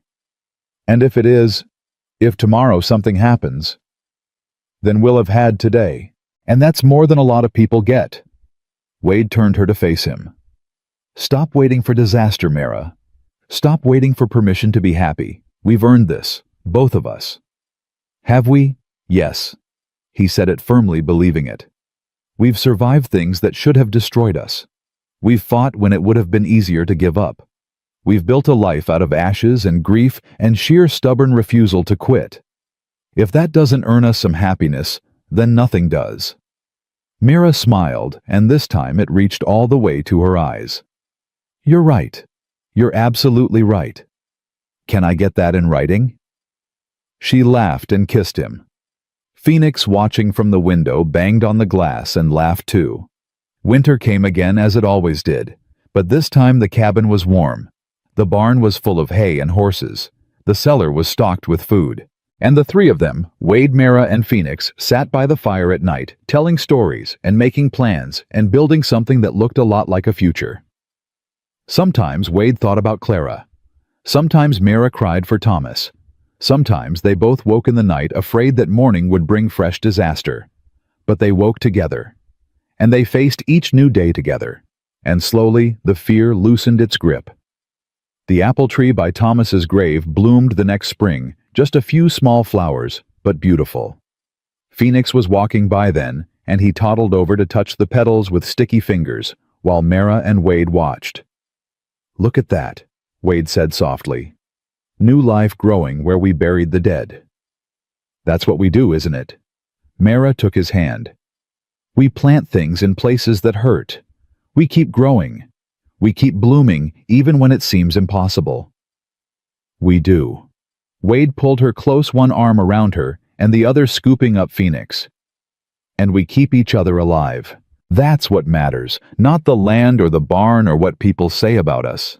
Just us. This family we built out of nothing but need and hope, and the stubborn belief that we deserve to survive." Mara looked at him, then at Phoenix, then at the apple tree growing strong beside Thomas's grave. "We did more than survive, Wade. We lived, really lived, and we'll keep living for as long as we're given." "Together," Wade said. It wasn't a question. "Together," Mara agreed. And it was a promise. The wind picked up, carrying the scent of apple blossoms and fresh earth. Phoenix laughed and reached for the tree, for the sky, for everything the world had to offer. And Wade and Mara stood there holding their son between them, two broken people who'd found a way to be whole by refusing to face the darkness alone. They'd lost everything, survived everything, and built something beautiful from the ruins. And in the end, that was enough. More than enough, it was everything that mattered.